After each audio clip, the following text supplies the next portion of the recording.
is Nika Commodore.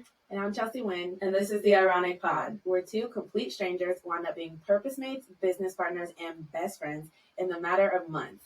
We like to have real life conversations about our healing journey and how we fell into alignment with our purpose. Period. There it is, 3 times. There it is, 3 times for this round. We did it another 5 times before. We're going to keep it real with the people now. We did it about 22 times. We did 11 times. At least. What's the word? What's the word? What you got? Okay, so last time I was talking about how I wasn't watching podcasts, so I was like, I gotta be intentional with getting a podcast in. So I've been on the Nice and Neat train still. Yes, love to see it. Learning about men. Two more? Of my favorite episodes I ran back. What you got? So the first one was The Good Woman versus The Right Woman. Mm-hmm. I did see that. Mm-hmm. And then the second one was Does your partner elevate you? Mm. Which, like, you don't usually hear a lot of men talk about those things. Usually, oh yeah, she fine. Yeah. But like the real deep stuff that can actually like help you elevate into a different person. That's why I love the Nice and Neat podcast. That's a great panel. It's an amazing 3 panel. black men with an amazing mindset with and strong with women. Oh, Oof. we love to see it, child. Yes, manifesting it. Anyway, did you take anything valuable away from this? Probably a lot, but give us something. Give us some type of gem you took. I think Omar talked about how his woman Candace, they're engaged now. Mm-hmm. How she's able to like call him out of a dark time. Oh. And how she can kind of speak love into him in a moment that he's not feeling it. So yeah. I was like, oof. Did they say how she does that? Because I need some tips. She cool. Yeah, I did not. I need to figure that out. So. That's interesting. Okay, I haven't really had any songs on repeat that I'm gonna disclose. They've been kind of like slow, like love songs. I don't know what's going on with me, but sorry, we'll edit that part. We're not editing it. Gotta keep it real for the people. Not you running my own shit back to me. I've been on the Dear Future Wifey podcast, and I know we both love that podcast. Anyways, if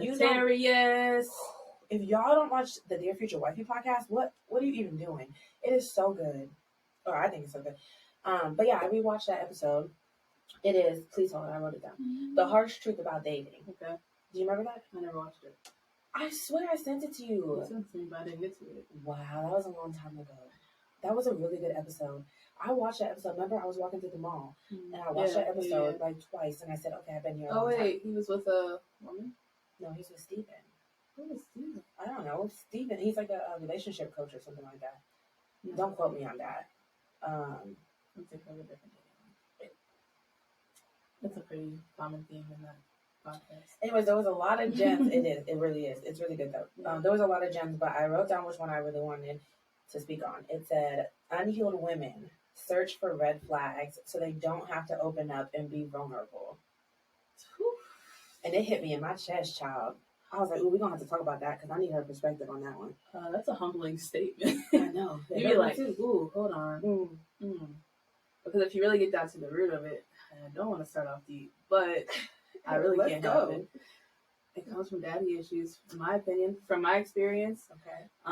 Because my dad wasn't that active, and like we had our own relationship and worked it through or whatever, but he wasn't really active. So not having a firm like male figure to base, like a baseline. Yeah, you kind of out here swimming the deep by yourself. That's true. So vulnerability in that state would be terrifying. Yeah. Vulnerability is terrifying anyways, but yeah, when you add daddy issues on top of there, or even any type of male figures that you had in your life that weren't really great role models to begin with. But no, that's me. I make up red flags if there are none. Well, I shouldn't say I do, because I don't do that anymore. No, language. I know, right? Words are powerful, but there was a point in time where I feel like I was so closed off and guarded that I would try to make excuses. Like, there would be nothing wrong with this man at all. And I'm like, but this one time he said this, or like he looked at me funny, or like I would make things up because I didn't want to open up. Yeah. But I'm getting better at that. it's taking a lot of work, but it takes a lot, and it takes the right person with patience and understanding to bring it out of you too. That's true. But sometimes, I feel like in the dating culture right now, which is funny that this is coming up on this episode. Yeah. Really funny actually. But in this dating culture, like everybody seems to be so damaged that they're trying to beat each other to the punch. Yeah. Instead of actually like really like sitting down, like building trust. Yeah. But it's because like go back to don't do the work, right? Yeah. If you're not doing the inner work and you don't know how to heal those places, it's always going to be an open wound. That's true. No matter who's broken. That's true. And hurt people. Yeah. So, and I think I talked about this last time too. So many of us reach out to other people for help and don't do the inner work, like you said. But then that person's just as damaged as us, or just as damaged as me. So now I'm trying to get a damaged man to fix me. Right. And then I'm you're right. And then we both just sitting there, two clowns. Exactly. So what are we talking about today? What are we talking about today? Falling into alignment. And taking a leap of faith. Ooh. Now listen. This one might get deep. When I tell you, when we were talking leading up to this episode, we had some conversations I ain't never had the depth of. Ooh. Never? Never ever. I sing that every time. But man, just like I feel like we're in a season where we really are reflecting on everything we've been through. Yeah. And what it took us to get here, and that's not an easy road to read. No, it's not. So what does that mean to you, though? Falling into alignment. Falling into alignment, I guess to me would mean getting on the path that I'm supposed to be on, or the path that I was destined to be on. And not feeling lost. And it's crazy because it's one of those, like, if you get it type of things, or when you get it. Because I wouldn't have ever understood what somebody meant when they said that had I never been on the right path. Because you don't know you're on the wrong path if you're so used to being on the wrong path. Yeah. You know what I'm saying? And then when you kind of realize you're on the wrong path, and then you get on the right path, you're like, holy shit, this is what that feels like. Yeah. So it's more of like a feeling for me. What about you? From my own experience, I feel like now looking back in my entire life, I can see I was always kind of on a trail. But falling into alignment it reminds me of the moment that really defined it for me, and that was like a really messy situation, or like a very hurtful season of my life. And so when I say falling into alignment, I mean like I accidentally ended up in alignment. Accidentally. Oh, we're going to have to dig into that one. Right. So accidentally, something. So you accidentally wrote a book? Yeah. I remember that from you. Yeah. So, but you can flow if you want me to go with that, or yeah, let's hear it. All right. So what you got? Basically, so I was gonna ask you, like, where would you pinpoint what season were you in when you felt like you were falling into alignment? And was there a pinpoint moment where you changed your mentality? I would say I fell into alignment. It was last March. And I was just in a really dark season anyways. I was very much depressed. And if I had to really describe what it was outside of depression, because I think depression is also another thing. If you haven't fully experienced it, you don't really get it. Or I didn't really get it to the extent. People just be like, oh, you're sad, or oh, you're crying. And that's not at all what it looks like for me. It's functioning. Yes, I was very functioning. But no, I think I was in just like a numb season almost. If I had to really pinpoint what that moment looked like, it was numb. Like I didn't really feel much of anything. Autopilot. Yeah, like just surviving. I felt like I was just making it by, just making it through something, just waking up to make it to the end of the day, and then going to sleep and waking up again. Like I was just like I felt like a zombie. I remember telling my mom that, like, I feel like I'm just making it by. I'm just trying to get through something all the time, and not really like living life. As far as a moment, I would say my rock bottom for me was really the like, come on, get your shit together, like, and yeah, I mean, I can really get into it, but it gets kind of deep, right? What you got? What was yours? Well, trigger warning, just for anyone, because we all know, especially after coming out of the pandemic, like, so mental health is a very serious thing, and suicide and all that stuff. But in 2016, I was in a season where I kind of felt lost. I had just graduated college. I had a pretty solid group of friends at the job I was at, but it wasn't a job that was a career. It was just like the job to pay the bills, right? And so I actually lost one of my best friends to suicide.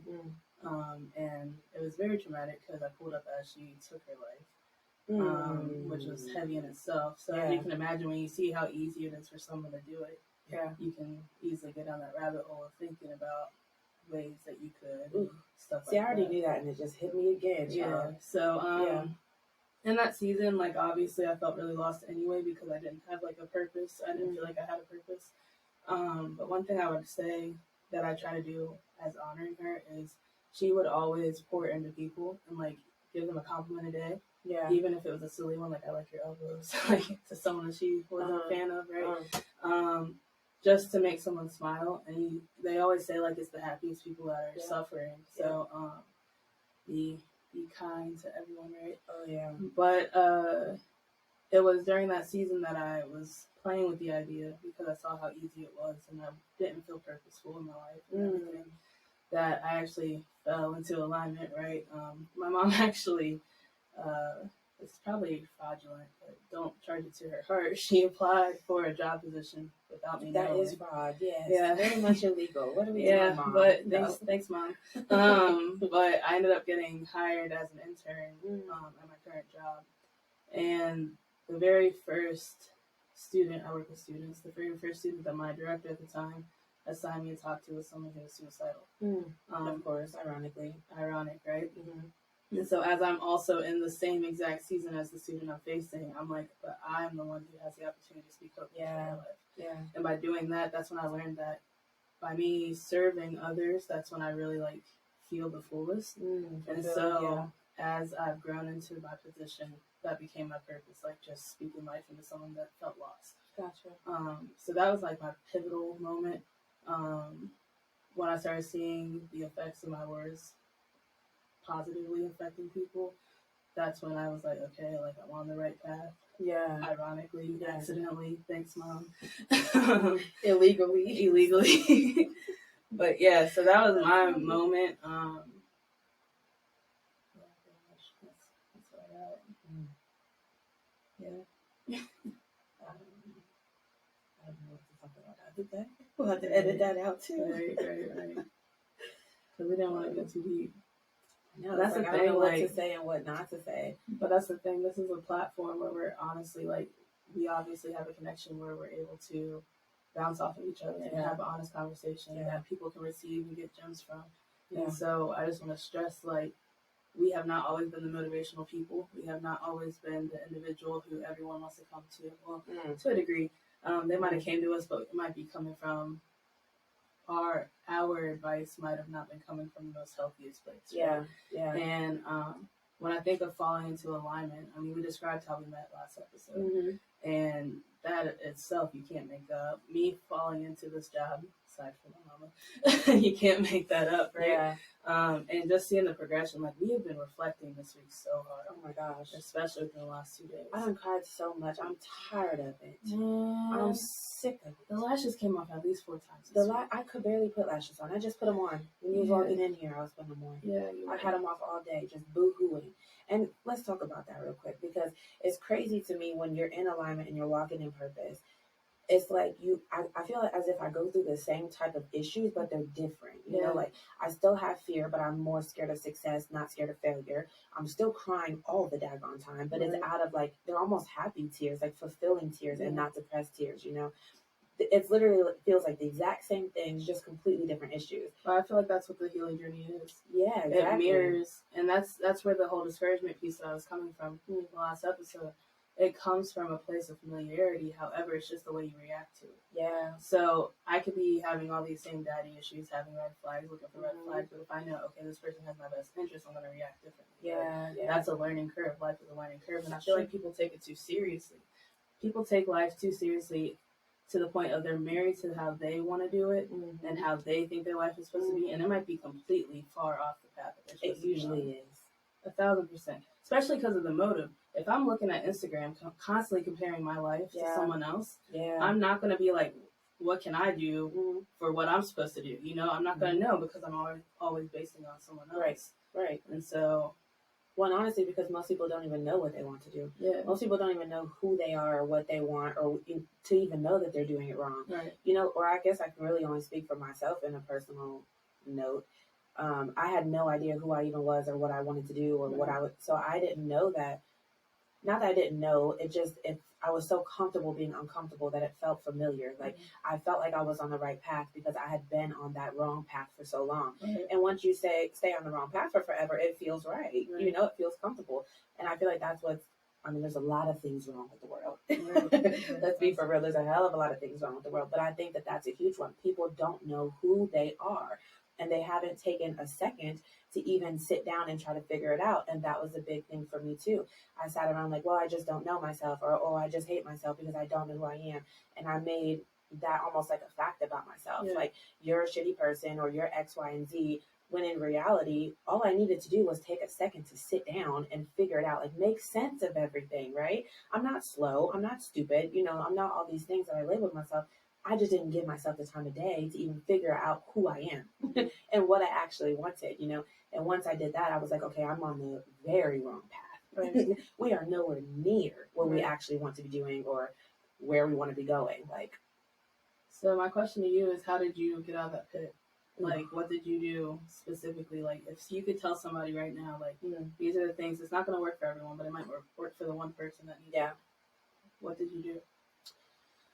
Honestly, if I'm being 100% real, I had to hit rock bottom first. And when I say that, the moment for me was when I realized that, since we already brought up suicide, I'm just going to be real and raw with you guys. On a suicide note, I never, thank God, made it to the point where I really had thoughts about physically taking my life, right? Thank God. But I made it to the point where I understood why people do that. Especially as a mother, because, you know, you always hear all this stuff about, oh, it's so selfish for moms to take their life. They got kids here, and da-da-da-da.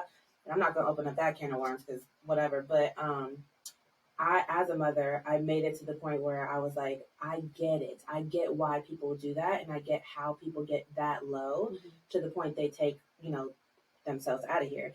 And so that was really the real pivotal moment for me, if I'm being honest, is I was sitting there one night and I'm like, I am just so numb. I don't know what the hell I'm even doing here. And I literally looked at my kid and was like, you're crazy as hell if you think that you're going to take this child's mother away for what? Like, and honestly, it was only because I was having a pity party. Like, life was not that bad. You can never dig yourself into that deep of a hole that you cannot come out. You know what I'm saying? That's a pity party. That's you playing victim, you know? And that's what I was doing. That's where I was at the time. And I had to really realize there's no reason for you to really take this beautiful human's mother away. And like I said, once that hit me, I was like, let's go, figure it out. And I had to really get real and honest with myself and take accountability. You did X, Y, and Z to make it to where you are right now. And although that was a very hard conversation to have, it doesn't feel good. It does not feel good, but it's the most freeing thing. And that one conversation changed my entire life. Because the second that you take accountability that for all the things that you did to get yourself in that position, that's the second you realize, okay, now I'm the one that has the power to get me the hell out of here, right? And so, yeah, once I did that and I had that conversation and I was just like, we're going to figure it out because you're not going to waste another, I was 28. You're not going to waste another 28 years of your life, you know? And I was sitting there stagnant for a long time. And literally when I say the next morning, I woke up and I was like, let's go. Like, I was dead serious. Either you're taking your stuff out of here right now on a real serious note, or you're waking up in the morning and you're completely changing your life. Like, no excuses, no bullshit. Like, you're completely changing.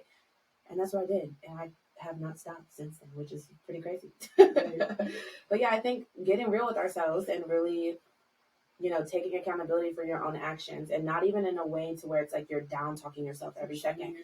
Yeah, it's in a way as, what is the solution? And that would be my advice to anybody really going through that or even resonated with anything I just said, because it's a really shitty place to be in. But sit down, figure out what you did to even get there, and then figure out a solution as to how you can fix it moving forward, even if it's little by little by little by little.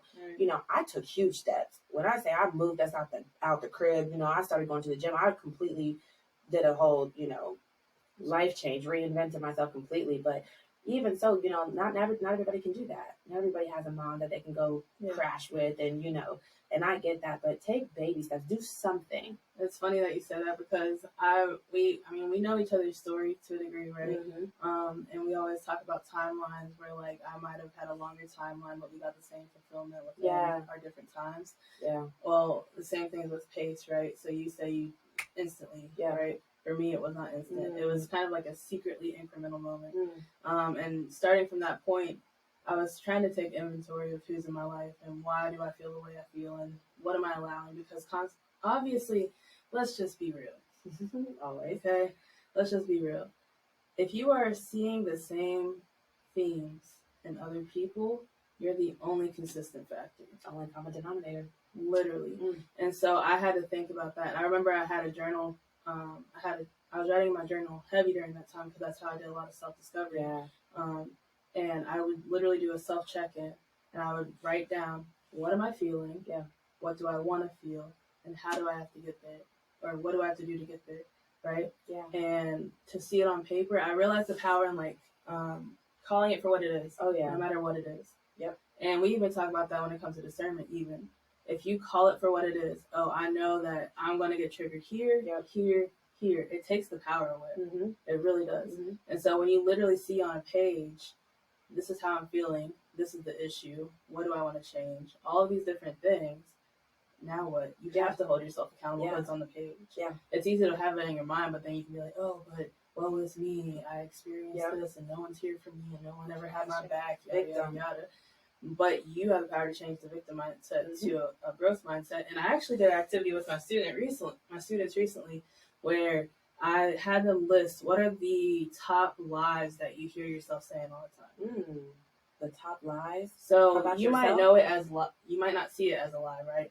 But what are the top 5, 10 negative thoughts that are consistently in your brain? Like it's real, but it doesn't feel good. You do that, and then on the other side, you say, okay, how can I make this a growth mindset? For those that don't know, growth mindset just means progressive, right? Instead of being like, oh, I'm a victim of life, it is life is trying to teach me this.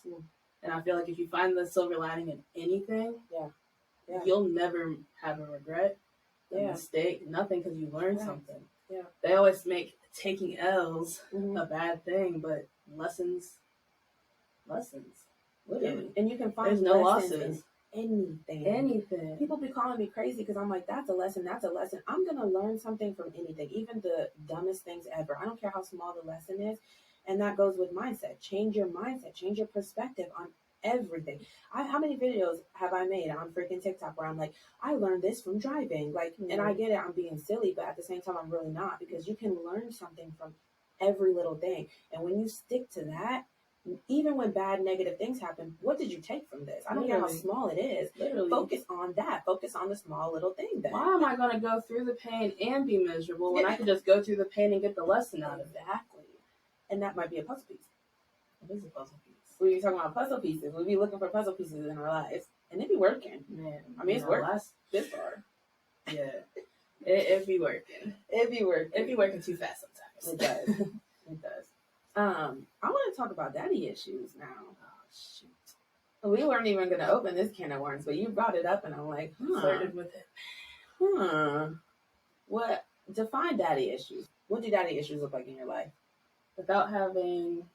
I realized as a result of not having a steady, consistent male figure in my life, there was always a search for security. And that was whether I was looking for other people, or looking on movies, whatever. Like I was looking externally.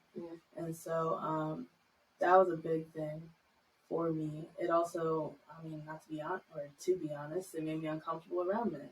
Because if you're always with women that are raising you, because that's the nurturing side, you don't have a place of context. So if you don't have security and you don't feel comfortable with men, it's just all bad.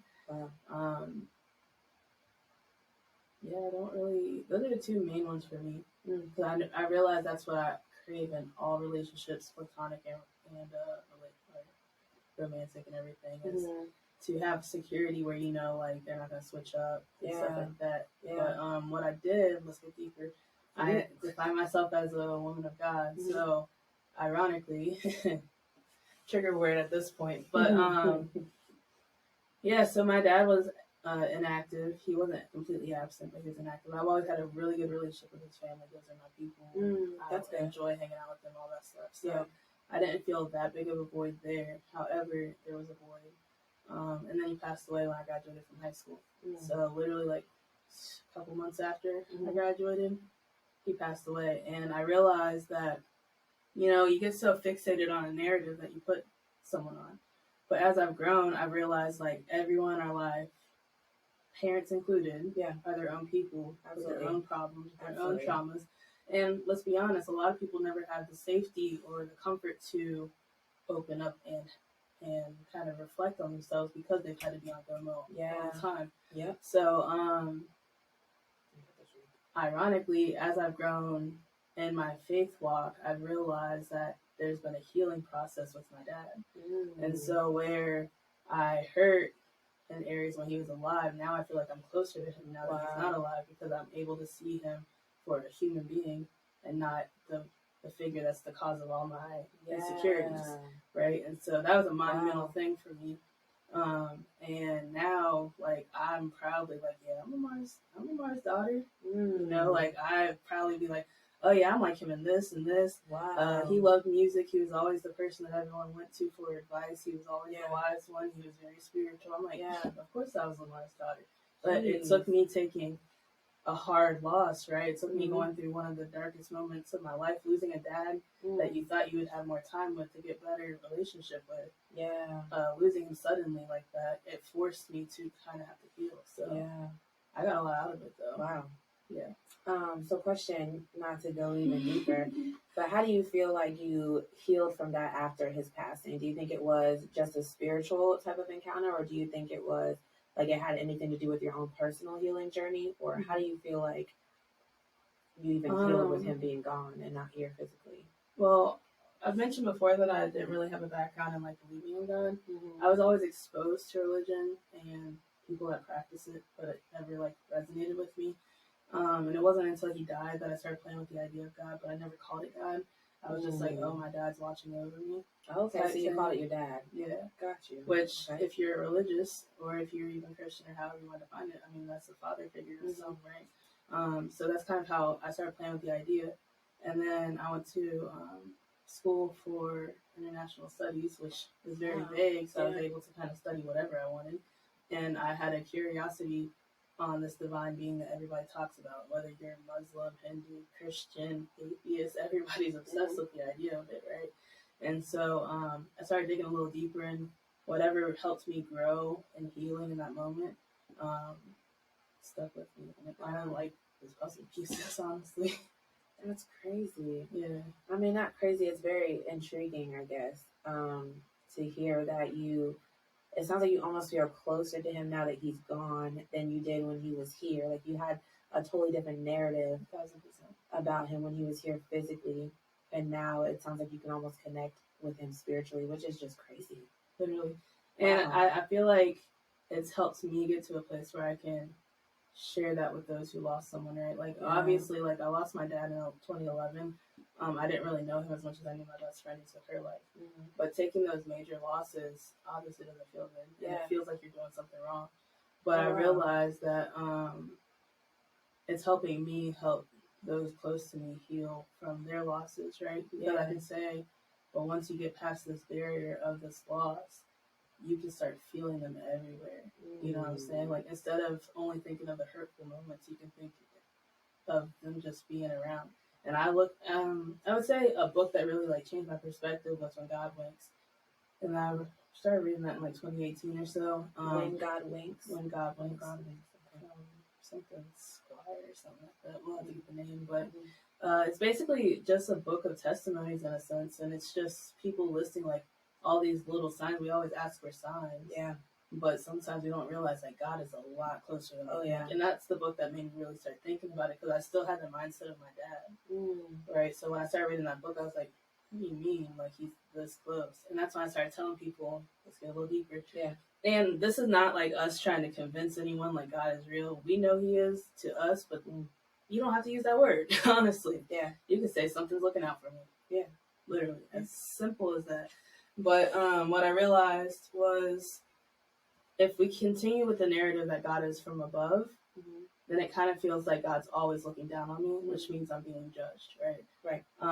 And I feel like a lot of people use like religion to spin that narrative, which is helpful to some, I guess, you know, but it can also do a lot of damage. For sure. Whereas if you look at it as God within, then it's kind of like He is with me every step of the way. And so like we'll talk about like, bro, this isn't a coincidence. Like last night we ended up celebrating our first drop. How'd you celebrate? The exact same way in my car, playing the same song on loop, smashing on some McDonald's. No, listen. She texted me and she said exactly that. She's like, why am I sitting here in the car? She's like, I've been out here X amount of minutes, whatever, 30 minutes or something. You've been out there for a while. She's like, I've been out here for a while. She's like, I'm repeating the same song on loop and I'm eating McDonald's. And I'm like, yeah, me too. And I was like, no. Let me send her a picture because I really mean me too. Like I'm doing the exact same thing. I was sitting in my car with a song on loop for eating McDonald's. Like, and it was crazy because we both left the studio. We were exhausted. Tired. Oh my gosh, like my eyes were heavy. I was like, Nika, come on. Like, I'm so tired. And it was crazy to get that realization. Like, we both relaxed the same way. Like, we unwind the same way. Just chilling. Like, nobody's around. You know, we don't even like McDonald's. Do you like McDonald's? No. Oh, but we don't even like McDonald's. It was just convenient. Yeah. It was quick. And it was late when we left. It was late. Although that was the first night we got home at like a decent hour. Because what time we get home? Like 10 something. Yeah.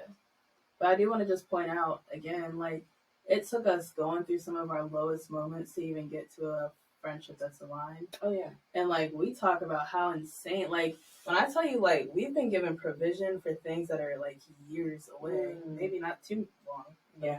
Now, actually, too far from now. Sure. But like when you really do the inner work to heal, like just heal. Like we live to be complacent, we live to be mediocre, we live to be comfortable, but we're supposed to be thriving. Yeah.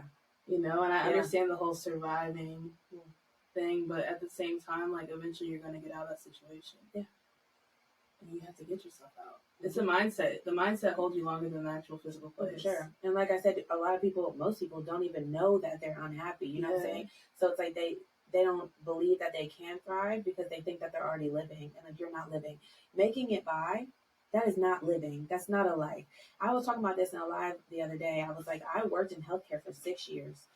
There is not 1 ounce of me that wants to be in the medical field whatsoever. Props to everybody that is in there. Because shout out to my mama. Right. What the heck would we do without you? But it's not me. I've never wanted to be in healthcare. So why the hell did I waste 6 years of my life doing something that I knew every single day that I did not want to be doing? And that's the reality of life. Right. So many people are working a job they cannot stand. It's killing their mental health, if not their physical health. They're not even making enough money to sustain themselves. So really, you're broke and working a job you cannot stand. All because of what? Like, what really is the purpose? Right. Because we're scared. We're scared of failing, so we don't try. But we're already failing because we're not even living life. We're wasting our life. Yeah. That's wild to think about. So that just brings me to this major point. I'm going to look right there in the camera because y'all need to hear this for real. But you are capable and deserving. Capable and deserving to live the life you want. Absolutely. But you have to take a leap of faith. Yeah. And that's the second portion of this title, right? Just roll right into that. Roll right into that. That's crazy. Taking a leap of faith does not always look comfortable. Actually, it never looks comfortable. Almost never. And sometimes you don't even realize you did it. You just fall into it. You fall into it. That's true. That's true. You know? Like, literally, the moment my mama committed fraud on my behalf. I'm done. You gotta stop calling your mama out like that. I appreciate it, though. The moment she did that, like, I had the mental, mind you, this is right when my friend died. Like, I had the mental shift where I was like, I have a support system. I could do this for the rest of my life. Yeah. I was working in food. Yeah. That's not fulfilling. Yeah. Unless you're Chick-fil-A, and my pleasure. But, you know, I'm just kidding. That was a good one, I ain't gonna lie. That was funny. I'm pretty funny. Well. Anyway, that's my point. But, or back to my point. Like, we're just on autopilot so much. Yeah, we don't realize. And you deserve it. Like, I want you to think of the wildest life you could live that could really, like, man, I made it. Think of that. We've been saying that all week. Mhm. This is the theme of our season 1. Yeah. And honestly, we are byproducts of literally falling into alignment and taking a leap of faith. After falling on our ass. Well, and that's what it looks like. I mean, I was about to take my life, like, that's low. You're right. That's low. So if we could literally be like, yo, I don't want to be tired like this anymore. I don't want to hurt like this anymore. And I don't have to. I don't have to. At the end of the day, I always tell my students, you are the only person who spends every second of the day with you. Yeah. Literally. I talk so about you can either hate yourself, or you can learn to love yourself. And what I did to start practicing that, because I used to be fixed mindseted, negative, did not have self confidence, all of that stuff. And the thing that you can do, simple practice. Start changing your mindset one by one. Every single time you give yourself a negative, not compliment, a negative remark. Man, I hate my smile. Man, I hate this. Now say something nice to yourself. Yeah. And it becomes a habit. Change your internal dialogue. If you change that internal dialogue, your life changes. Absolutely. And that's how I did it. That's how I did it. And I used to down talk myself all the time, every single day, to the point I was uncomfortable giving myself compliments. Like people, especially when I started learning to do affirmations and stuff, I started with that morning affirmations. And of course, the first one they always tell you to say is, "You are beautiful." And I would literally look in the mirror and it would be so uncomfortable. Like I was lying to myself. I did not think that I was beautiful at all. And that's kind of one of those fake it till you make it type of things, I guess, because I kept saying those affirmations over and over and over. And the more I grew and fell in love with myself, I'm like, wait, I actually think I believe this now. So, what's interesting about that, and I don't know why it just came on my heart, but that's actually how I grew into my faith too, right? Because I changed my internal dialogue. Yep. And, like Christians believe, I'm sure there's a lot of different translations, but it is God is love, and we're made in the image of God, right? So clearly, if you're constantly talking negatively to yourself, you're not going to feel that. Yeah. But if God is love, that means every moment that you felt love, you felt His presence. Which means He's a lot closer than you think. Oh, yeah. Like, right there. Oh, yeah. It's wild to look back and be like, wait a second. And I felt like that, too. When I was at rock bottom, I was like, people would tell me when I would ask for advice, they're like, you need to go to God. And I'm like, I don't even know what that means. Like, I really don't know what that looks like. And I would think, if God was real, I wouldn't be where I am right now, and I would think all these negative thoughts, like, I've been through so much hurt, I've been through so much trauma, like, there's no getting out of this for me, right? So the internal dialogue, right? So, I realized the more I started growing and being nicer to myself, the more the dialogue got stronger between me and God. Yeah. Right? Because if I am made in the image of God, and if He is the God within, that means that when I'm talking to myself, I'm low-key talking to Him, right? So I started realizing, because now I'm to a place where I can coach people to hear God. I can coach people to feel God and all this stuff. And I didn't believe in God, y'all. We gonna put in an episode, I don't know which one, but we gonna put in an episode, a clip where I literally I prophesied. Speaking on a podcast about God, I used to be embarrassed to mention God. Just saying. But literally changing that dialogue, helped me realize, bro, this isn't only my thought. And y'all seen the cartoons with the little angel right here and the little devil right here. That's discernment. That's discernment. So if I'm constantly focusing on the positive thought, and constantly calling out the negative thought, you're gonna grow. And you're gonna grow and see things that you never planned on seeing. Me in front of the camera, nah. No. See, and I feel like we've had a conversation similar to that before. I mean, we've had a lot of conversations. But for me, again, it's not that I didn't believe in God. I believed in a higher power. I grew up in church, but I didn't have my own relationship with God. And so it was very hard for me to understand. Like, even when you're explaining it, it makes so much sense to me now. But a lot of times I flash back to where I was, and that would have made no sense to me because I did not understand anything that was going on when it came to God at all. But for me, and to explain it from, I guess, my point of view when I was down where I was, like she said, you got the devil here, you got, God here. It would be like, I got my negative thoughts here, I got my positive thoughts here. You know what I'm saying? We don't have to put a name to it. Right. And that's why I say that, because it was so intimidating to me when people put a name to it, just because I didn't understand. Now it makes perfect sense, crystal clear, but at the time, all you have to think about is negative here, positive here. And a lot of us, it's not even that we don't have any positive, it's that the negative has taken over so much that we don't even feel the positive tug, right? So it's like you're going back and forth, back and forth, back and forth. The freaking negative took over my entire life, right? And then you don't even know where to go from there. You don't know how to reach. Yeah, it just gets louder and louder. So start taking out some of that negative. And that's what I did. I told you, when I first started really reinventing myself, or even trying to get a grip of what was even going on with my life, I would go out to my car every single morning right before sunrise. It was mad early. And to be honest, I don't know how this even started. I just randomly, something told me, right? Something told me. And so I would get up in the morning, I would set my alarm, I would get a little coffee, and I would go right outside of my driveway in my car because I couldn't leave. I had my child, right? It was just me and him there. And so I would sit in my car and I would put instrumentals on, and I would literally just sit there and just think about anything. Like, and there was nothing particular that I was thinking about. I want to note that because I'm a very, like, I gotta know every detail of everything, right? And so I would just sit there with the instrumentals and just clear my head. And eventually, I did this for months on end, right? Every day. And eventually I started talking out loud.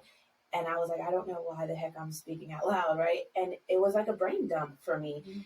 And what that helped me with was clearing out some of that negative, right? And so, again, you don't have to really label them, but get some of that out of there. And that cleared up room for the positive. And then eventually I realized I was actually talking to God the entire time. But you'll make it to that point. You know what I'm saying? You don't even have to be there today. Exactly. At all. Exactly. Yeah. I mean, my transformation literally took less than 10 years. From completely not believing to walking and coaching. Yeah, it's crazy. 10 years? That's like my whole adulthood.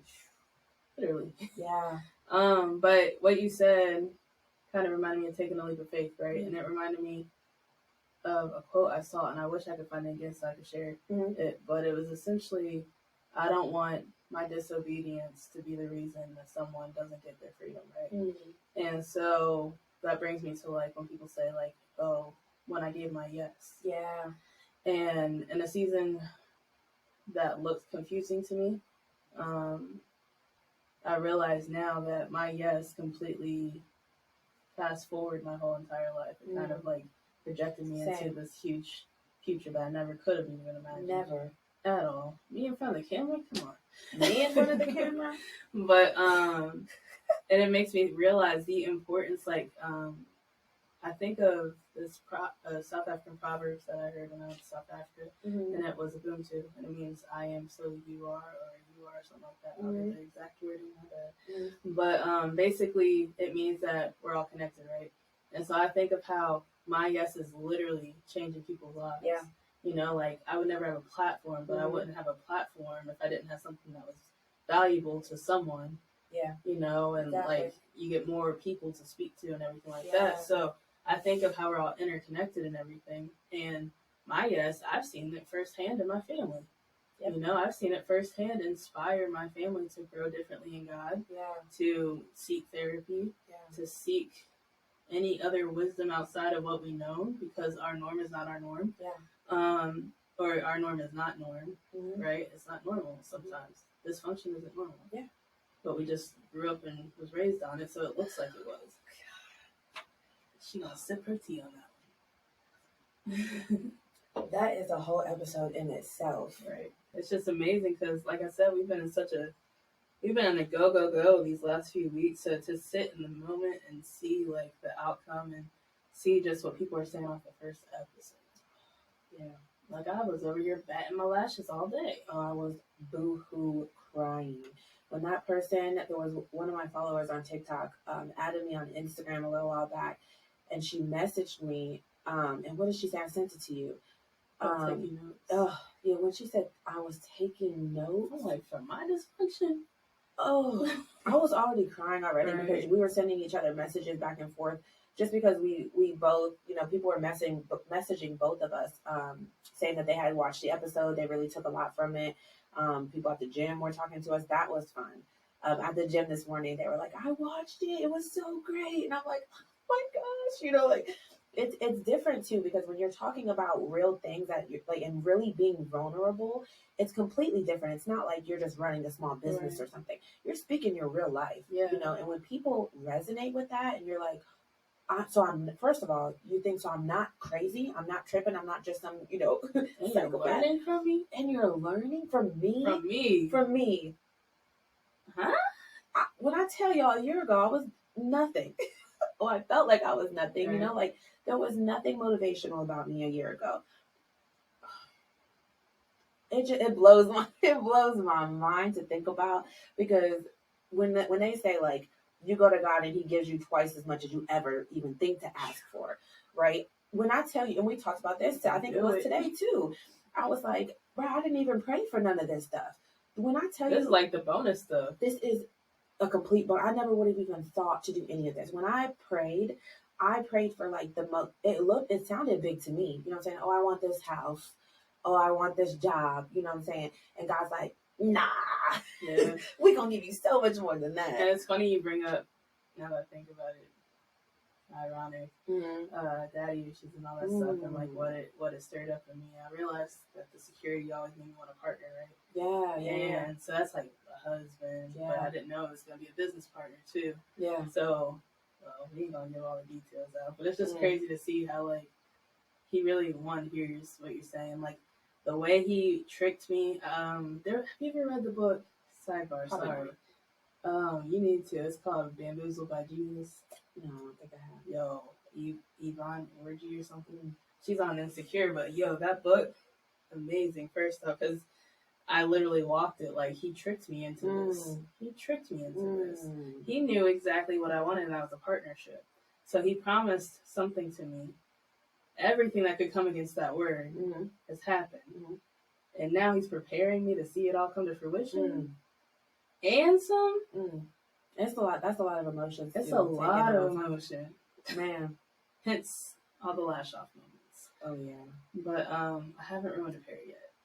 Wow. Yeah. Wait, that actually says a lot. Yeah. I've ruined quite a few, or I just keep them off. Like, at this point, I'm so tired. We were just talking about this morning. I'm like, Nika, I am so tired of crying, child. Like, what is going on?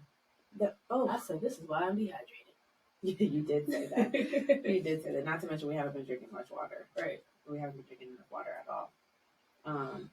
But yeah, so to talk about daddy issues from my perspective, because daddy issues is the big thing, especially in a lot of us women. Well, in a lot of men too.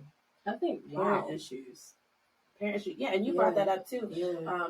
And that's ironic because I just spoke about that in a live on Sunday. Somebody asked me that because she said that her mom or her mother always acted like a mom, but not a mother, or vice versa. Like one or the other. And I was like, dang, you want advice on that? Like, I don't really know how to overcome that one. Off record, my mother is like top tier. You know what I'm saying? My mom's like my absolute best friend. She's great. And I don't actually know my bio dad. I think I met him like once or twice at the mall, and he like patted me on the head type thing. Yeah, it was very crazy. And then he wrote a couple letters from what I remember throughout, growing up, but they were like random stuff. Like he told me one time he wanted like a tiger or something, like a pet tiger. It was weird. Like, so I don't know my bio dad. And then I've had a stepdad from the time I was like 1. My parents have been married, 25 years? They just celebrated 25 years in October. And then I also have an older brother. However, none of us really have like that tight-knit, loving, vulnerable type of relationship.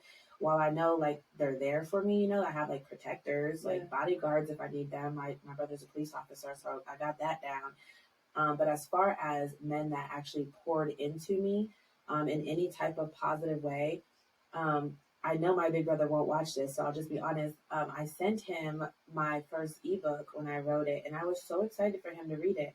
And still to this day, every single time we're together, we joke about it. And I'm like, have you read it? Have you read it? And he's like, I am not reading that shit. And it's funny, like we laugh it off, but it really is not funny, But thinking about that, like when people say daddy issues, I always swore I didn't have daddy issues because genuinely speaking, I don't really care that much about my bio dad. Like I had a dad in the picture, so it didn't affect me that much. But looking back at how I was always treated by the male figures that were in my life, I was confused as to how to even date or how to accept. Like I accepted any type of love from a male, especially if we're just talking sexual, if we're being honest, because I was looking to fill some type of void. And because I was used to being treated not so nicely, I felt like I needed to be touched in order to feel loved, right? And so the only time I felt love was in the bedroom. And not to sound like I was just out here wilding. I mean, I was wilding, but not like that. But no, I think that that's a big thing too. A lot of women not necessarily get confused, but like I wouldn't have pinpointed that I have daddy issues, because it does, but it doesn't necessarily relate to just your father. Yeah. It relates to the male figures that were in your life growing up. If you had negative male figures in your life, not that beat you or hit you or anything, it doesn't have to be to that extent. Yeah. How did the male figures in your life treat you? And how did that, affect how you accepted treatment in your life from men? And that was hard for me. Yeah. I think I just recently discovered that. Actually, I told you that. Like last week. It was literally like, it feels like it's yesterday. It was literally recent. Wow. Yeah. That's crazy. Which reminded me of the sermon that I watched with Mike Todd when I was in that healing part of my journey with my dad. And he talked about, I think it's his Family Ties series or something like that, but he said, basically, if you have an unsteady relationship with your father, then it might affect the way you see God. And so now, for sure. So now, as I'm healing with my dad and growing in God, I see the correlation, and now I can reflect back on the fact that because my dad wasn't absent, I thought God wasn't around. Yeah. That's really heavy. There was something that you said earlier about, I have to pay homage, honestly. And it kind of goes back to the thing of God giving you what you don't ask for, right? Yeah. Literally, at the same time that my dad died, my mom met a guy who ended up being my stepdad. And though they did get divorced for their own reasons, like, he has still been a consistent father figure to me. So it's kind of like I kind of got double for my trouble in a sense, because and not only did I heal from the trauma of losing a dad, of not having a dad around, but then I also got a father figure to kind of step in as that male figure for me. And they say exceedingly and abundantly, maybe. Yeah. It's just wild. Like, life is really ironic. Life is really ironic. You're right. It's so crazy. Oh. And that's what I just want to say this too. I want y'all got homework. I want y'all to literally like take some time, and I want you to think of every hurtful, every like low point that you had, and find some kind of lesson or beauty in it, because like your testimony is your testimony, and it's beautiful, and it's going to speak life into people. Like, I have so many people that are touched by my walk, and I'm like, I was just trying to survive. I was just trying not to, So that's your homework. And we're going to check in next time. And that's what that just reminded me, to bring it back to your parents are human beings and not superheroes. And when you said that, as a mother, I feel like I understand my mother more, or my parents more, and even their decisions. And not that they made terrible decisions, but when you have a child, it's like you understand from both perspectives now. Like, I'm looking at life as a daughter and as a mother. And when you really take your parents out of that role of being superheroes and put them into a role of being a human being, we're all literally just doing the best that we can. Yeah. But I think that also is important to note that also means your parents are not always right. Yeah. They're not. I understand that looks disrespectful to some people, but my mother is not always right. My father is not always right. I don't care if they're older or if that seems disrespectful, not to mention the fact that we're on different paths. So, like, I don't have to follow your lead every 2 seconds. Yeah. And I'm not trying to be rude or nasty, but a lot of us, we need to learn to stand up for ourselves and be like, I love you to death and I'm going to respect you 100%, but my life is my life. You know what I'm saying? I have to do what I feel like is best for me, whether I have to learn that the hard way or not. You know, I might have to take some L's, and that's cool. Maybe I should have listened to my mom, but I had to learn that for myself the same way she had to learn that for herself, or he had to learn that for himself. Not directly speaking about my parents, but, just in general. I feel like a lot of us look up so much to our parents, and we feel disrespectful when we don't take their advice. We don't have to take their advice. They are not superheroes. They are human beings. And a lot of them were wrong. So that kind of inspired another homework assignment. Y'all better be jotting this down. Man. Find a lesson in every person you cross. Because I've been told, like, oh, I can't listen to what you're saying. You're so and so to me. And I'm like, yo, it's you're shortchanging yourself. Literally, I learn from my students as much as I learn from my elders. I learn from my kid. Right, exactly. And I feel like if you find that lesson in each person, you realize like, wow, life is very full. Yeah. And sometimes that's how you heal. Absolutely. They always say that the thing that irritates you in someone actually reflects something in you that you need to work on. Yep. So take inventory. Mm-hmm. Take inventory of who you keep around. Take Yeah. inventory of the kind of people you want. We were talking about answered prayers, and I was like, I went through a season of isolation where no one understood my vision, where I got tired of sharing my vision because they always wanted to put their opinion on it. Yeah. And I was literally by myself. I had people around me that loved me, and yes, I appreciate them and everything. But at the same time, if you can't understand me where I am, you have to go through that isolation season. Yeah. And so what I've learned was, like, just keep praying and all that stuff too, because I'm literally sitting in a circle of people that fill me, that inspire me to go beyond where I even could imagine myself to be. Absolutely. Like that. Yep. Especially when you step into friendships and people that you align with, it's like we just get it. You know, when you have people around that get it, and not that you need it, like you said, you can make it happen with nobody around you. But when you do have those people around you, when you heal yourself enough to align yourself with those friendships and those partnerships and those people and whatever, even those relationships, life really can change. Ain't fast. man. And I feel like just speaking about me and you and our friendship, we're so close already and we get each other so much that you push me without even necessarily trying. You know, we think, friendships pushing them is like, hey, did you get up? Are you up? Did you go to the gym? Like, what? It was yesterday. It was this morning, whatever morning it was. They all are together. But there's plenty of mornings when we leave the studio and we're both exhausted and we leave late. We have left late quite a few times. And I wake up in the morning and I'm like, there's no part of me that wants to go to the gym. And there has been mornings where I'm like, okay, my business partner's going, my girl's going. I know, you know what I'm saying? I know it's going to motivate her somehow to see me there because I know she don't want to be there neither.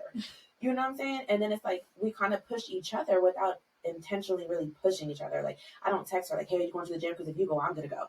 No, I'm going to go because, first of all, I need to be going. Yeah. But it's nice to have that friend there that is on the same type of path, on the same, fulfilling the same type of purpose, aligned in the same way. And it's like, we push each other to do it, to get it done. And that kind of comes back to the point that you have to be friends with yourself first, because if we did not befriend ourselves, then we wouldn't even gotten to a point where we can receive this kind of friendship. But at the same time, like, I go to the gym because I know I deserve to show up for myself. Exactly. And then it happens to help you, right? So you always have to. Yeah. I'll quote Joshua Copeland. If y'all don't know him, go follow him. Learn to cope. Joshua Copeland Speaks, or maybe just Josh Copeland Speaks. I done gave the whole government, my bad. But he always talks about, when he's speaking to people, about how Harriet Tubman always had to save herself first before she went back and got other people. And so he said, be selfish in one season so that you can be selfless in another season. And I'm walking in that right now. I don't know about you, but that's a crazy feeling. Yeah. Yeah. No, I'm still in the selfish season. I be flirting with the line. Anyway, so pop quiz. Oh wow, we already made it that far, huh? We made it. Wow. Okay, I got a question. Yes, ma'am. Oh shit. She about to set me up for a clip, y'all. I would never set you up. I mean, maybe if you did. Let it be the viral one. I would never set you up. My question today for you is, what does alone time look like in your life? So just like on your day-to-day life, when you're setting alone time out for yourself, what does that look like for you? It looks like a good playlist by myself. It looks like learning. I realize as I've grown and healed and evolved, I crave learning now. And so I'll watch a podcast, a sermon, I'll read, something like that. I'm always like, I'm learning something. Yeah. I actually, to be honest, and this makes me kind of a nerd, but I'll binge watch a show, but I had to get it out of the way like in a weekend. I'm not about to let it drag out for days because I need to get back on track. Yeah. I feel like I've wasted enough years. I know that's right. You know, kind of just doing what everyone else did to look cool and stuff. And it wasn't to look cool, but you know, I just learned behavior. And so, as I'm learning myself, I realized that I do like learning, and that was always an insecurity of mine because I wasn't great in school. Yeah. Right. And so now I realize, like, wow, I'm a learner of life, and I get to spread that wisdom to other people. So alone time looks like learning. Alone time looks like sitting in my thoughts. Yeah. It's peaceful, bro. Oh, actually, ironically, one of my students, one of her fixed mindsets was, I don't want to be alone, right? And I was like, can I challenge that thought and tell you, as you grow and learn and love yourself, you gonna love that alone time. Love it. Love it. Can we talk about that? Because that is something that really surprised me. Yeah. I was not even that I hated being alone. I was terrified to be by myself, to the point that I kept around people just to have them around. I was, even when I wasn't enjoying myself, you know, they weren't benefiting me by any means, but I was so scared to be by myself because I was a stranger to myself. Right. That's really the reality of the situation. I had no idea who I was. So when I was in a room by myself, I was in a room with a stranger. Right. I didn't know what to expect out of me. I didn't know what I was going to do to myself. You know, I didn't know how I was going to speak to myself, how I was going to treat myself. And nowadays it's like, when you really get to know yourself on a real level, like not even talking like surface level, like what do you like, what do you not like, deep, that matters too. That's your bestie. Yeah, right. And it's like, I love it. I love being by myself to the point it's almost scary. Yeah. But I realized in that alone time, it's easier to discern like who's for you and who's not for you. And I think that's like, I always want to speak life into those that feel like they're stuck in a relationship. You're not.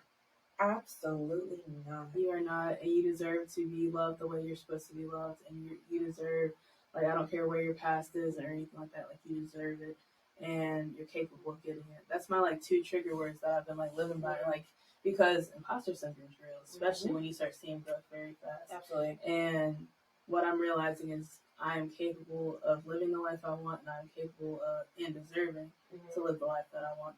And so with that being said, you're not stuck in a relationship. No.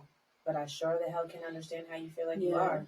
You're not alone. I felt like that for a very long time. So let's baby steps. Let's just take ourselves to dinner. Sit by yourself. Yeah. More homework assignments. Yeah. It's a college course, okay? Yep. Spend time alone. Oh, and that's where we were going with that. I asked that question because I was thinking about it today. Because I'm the same way, obviously, ironically. I'm the same way when it comes to that. Like, spending time alone is really like just sitting there quiet. And I think in that sense, a lot of my issue for a while, especially all through my 20s, was I didn't understand what spending time alone looked like. My time alone would be sitting there scrolling through social media and, you know, texting people left and right. That is not spending time by yourself. If anything, you're with a whole group of people. You might be alone in the physical, but mentally you're talking to everybody. That's not spending time by yourself. You need to sit down and literally clear your head. Give yourself an opportunity to even think straight. And that's what a lot of my problem was. I was running and operating on E all the time. And I didn't really realize it. Like I said, it just became comfortable. But I was pouring into everybody all the time. And not once did I ever sit down in years and be like, you know what, Chelsea, how are you? Like, what do you need from you? How can you help yourself? Instead, even when I was alone, I would think about everybody else. Okay, what does this person need? What does this person need? How can I help this person? Like, what about you? Who helps you? You know what I'm saying? And that changed the game for me, child. No wonder I love being by myself now, because I'll be like, come on, it's like you're getting pieces, right? I was literally about to say, it's literally like you could put on game on your solutions for your problems. Yes. And whether that's in your stillness, in your stillness, you get the solutions.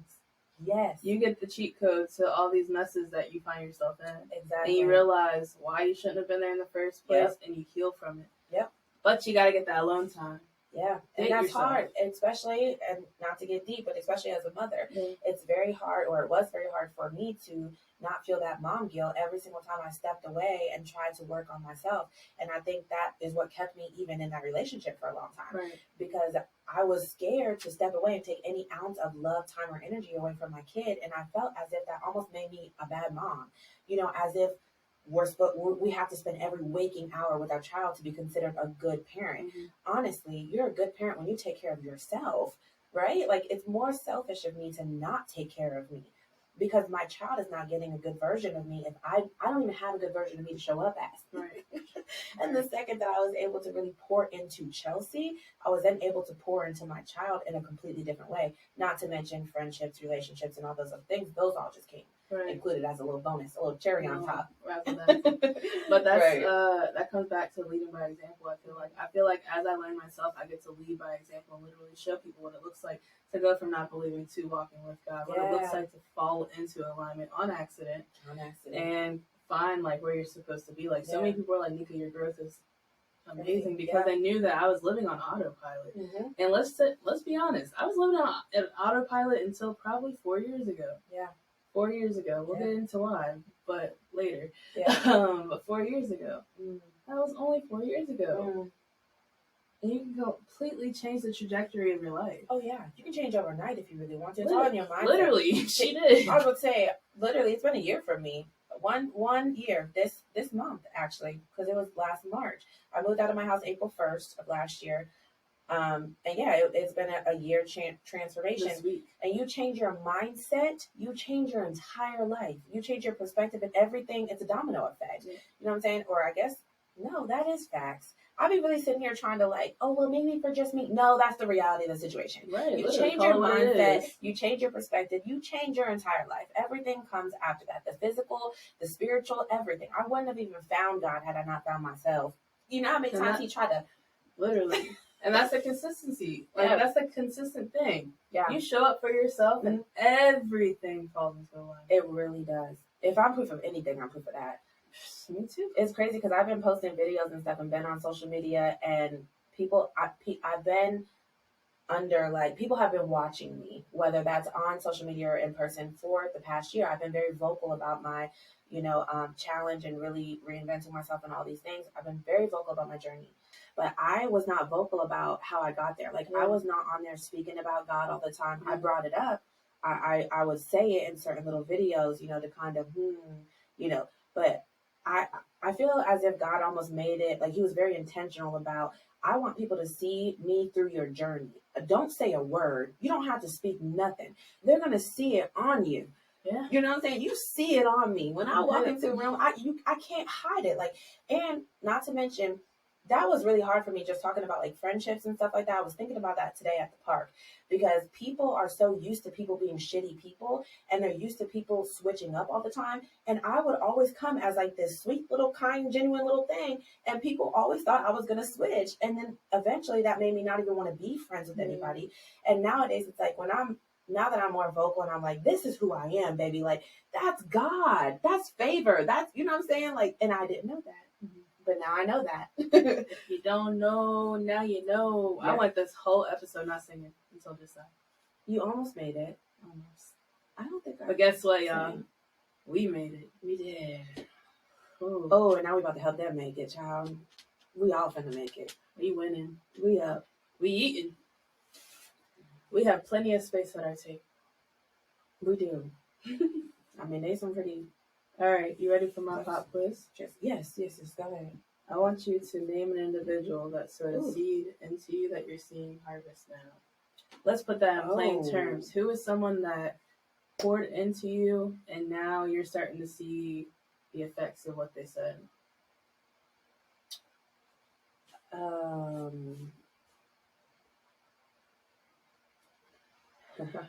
That's a hard one. And I had thought about it already, but now I feel like there's a lot of answers I could get to that because I feel like looking back, there's a lot of people that I would have deemed negative or bad in my life. And now it's like, I am so glad that that person did what they did, or I'm glad that that situation went the way that it went, even though I don't know if I'll do it all again. No, I would, because I learned so many different lessons. And now I feel like I'm really seeing the benefits of that. Why is you looking at me like that? Because I done heard what my answer is. Oh my, she just looking at me like, what's going on? But yeah, I would say, I could give a couple different answers, but I think a lot of my past relationships, I I wish would have ended differently, but I'm so damn glad nowadays that they didn't, because it truly, as cliche as it sounds, it made me into the woman that I am right now. Had I not gone through all those crazy hard times and all that hurt, I wouldn't know how to even accept love now. Mm-hmm. You know, like I wouldn't know how to even be me. So I would say that, not to mention, of course, my mother, for thinking in the positive light. Um, she's always done the best she could, obviously. And I've mentioned before, I guess just on social media, that I don't come from like a lot of money. I don't come from no fancy, beautiful house. You know, we had to get a lot of stuff out the mud, that's for sure. But I was raised on endless love. Like I never experienced anything throughout my life that I felt like I had to go through alone. Mm-hmm. You know, my mother was always there. And so that's where I know a lot of, you know, my genuine characteristics come from, is my mother. So I'll always say my mother. I always give my mother her flowers. But yeah, that's my answer. Why was you looking at me like that? You got something to say?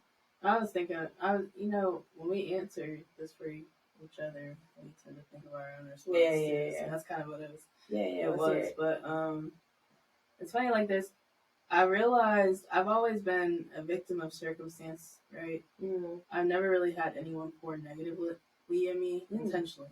Mm-hmm. I would say, obviously, let's get deep, but internally, I attracted certain people to my life because of voids that I was trying to fill. For sure. So obviously, that just kind of highlighted that insecurity a little bit more.